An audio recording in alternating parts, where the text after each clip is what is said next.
Quand on parle de robotique de pointe ou de véhicules électriques, chaque détail compte. La conception de pièces mécaniques, c'est une véritable course contre la montre. On a besoin de vitesse, de précision, mais voilà, les méthodes classiques, elles, nous ralentissent. Alors la grande question, c'est comment peut-on innover plus vite sans pour autant sacrifier la qualité et la fiabilité? Eh bien, il se pourrait qu'une nouvelle méthode de calcul vienne tout bousculer. Alors, au programme aujourd'hui, on va regarder le problème de plus près, découvrir une solution assez bluffante, comprendre comment ça marche, vérifier si c'est vraiment efficace, et pour finir, voir ce que ça peut changer concrètement dans les projets d'ingénierie. Allez, on attaque le vif du sujet. Le fameux goulot d'étranglement. C'est quoi au fond le problème? Pourquoi est-ce que les méthodes traditionnelles n'arrivent plus à suivre le rythme? Prenez les engrenages en polymère, on les voit partout maintenant. Et pour cause, ils sont légers, super silencieux, ils ne rouillent pas, bref, que des avantages. Mais le vrai défi, c'est de trouver la géométrie parfaite pour qu'il soit le plus performant et durable possible. Et ça se joue souvent sur des détails minuscules, comme le rayon de congé à la base de la dent. Pour savoir si un design va tenir la route, la référence, c'est l'analyse par éléments finis, la fameuse FEA. C'est le top en termes de précision, il n'y a pas de débat. Le problème, c'est que c'est incroyablement lent. Imaginez, on change un tout petit truc, un rayon de quelques millimètres, et hop, il faut relancer une simulation complète. Et ça peut prendre des heures, parfois même des jours. C'est ça le goulot d'étranglement, ça bloque tout le processus d'innovation. Mais alors, imaginez si on pouvait avoir ces mêmes résultats, mais de façon quasi instantanée. C'est là qu'entre en jeu une approche complètement nouvelle, un vrai raccourci en quelque sorte. Bon, le nom est un peu technique, la méthode d'extrapolation par loi de puissance. Mais l'idée derrière est géniale et super simple. Plutôt que de lancer des dizaines et des dizaines de simulations pour chaque variante, cette méthode permet de prédire les performances de n'importe quel nouveau design en se basant sur les résultats de seulement 2 simulations. Juste 2! C'est vraiment un changement de paradigme. C'est un peu comme un GPS en fait. Pour nous guider, un GPS n'a pas besoin de scanner toutes les routes du pays en temps réel. Il utilise quelques signaux pour calculer le meilleur chemin. Eh bien ici c'est pareil. La méthode utilise juste un tout petit peu de données issues de nos 2 simulations pour faire des prédictions ultra précises sur une quasi-infinité de designs potentiels. C'est vraiment malin. Ok, mais concrètement, comment ça fonctionne sous le capot? Voyons un peu la mécanique de cette méthode. En gros, ça se passe en 3 temps. D'abord, on lance nos 2 simulations de base. C'est notre point de départ pour calibrer le système. Ensuite, et c'est là que ça devient intéressant, on calcule pour chaque point de contact entre les dents un exposant de mise à l'échelle. Ça, c'est la clé de voûte de toute la méthode.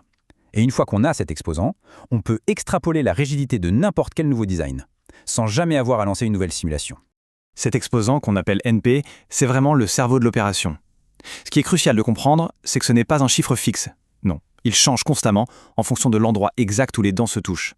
En fait, il mesure à quel point la rigidité est sensible à un changement de géométrie à cet endroit précis. C'est ça qui rend la méthode si incroyablement précise. Elle s'adapte en permanence à chaque instant du cycle d'engrainement. Bon, c'est rapide, c'est malin, mais est-ce que c'est fiable? C'est la question la plus importante. Alors regardons les chiffres, et vous allez voir, ils parlent d'eux-mêmes.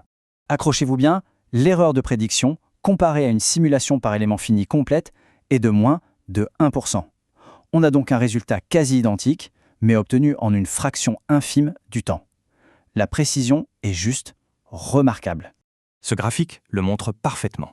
Regardez, la prédiction par extrapolation nous donne une rigidité de 4223 newtons par millimètre. La simulation complète, la vraie, qui prend des heures, donne 4239 newtons par millimètre. La différence est ridicule, on est d'accord. Ça prouve vraiment que la méthode est solide.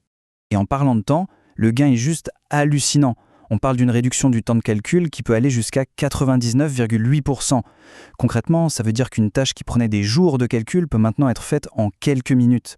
Pour n'importe quel bureau d'études, c'est une révolution, le mot n'est pas trop fort. Et ce tableau est super intéressant, parce qu'il nous rappelle pourquoi on a besoin de cette précision. Les anciennes normes, comme la VDI 2736, sont complètement à côté de la plaque. Elles sous-estiment les contraintes réelles, parfois de près de 40%. C'est énorme. L'analyse par élément fini, elle, colle à la réalité. Et c'est bien pour ça qu'une méthode qui nous donne accès à cette précision de manière quasi instantanée est si précieuse. D'accord, mais en pratique, ça change quoi au quotidien pour un ingénieur? Quelles sont les vraies retombées? Eh bien, les avantages sont énormes.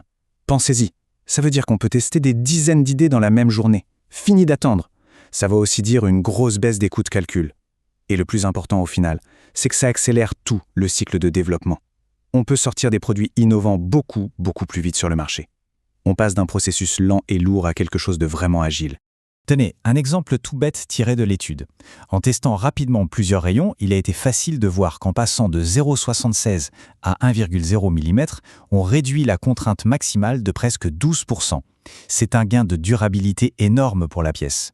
Et ce résultat, on l'obtient quasiment sans effort, sans lancer de nouvelles simulations lourdes. Et tout ça, ça nous amène à une dernière question. Si on a la capacité de valider nos designs presque en temps réel, qu'est-ce que ça débloque? Quelles nouvelles optimisations, quelles innovations jusqu'ici impensables pourrait-on enfin explorer? Ça ouvre des perspectives assez vertigineuses pour l'avenir de l'ingénierie mécanique.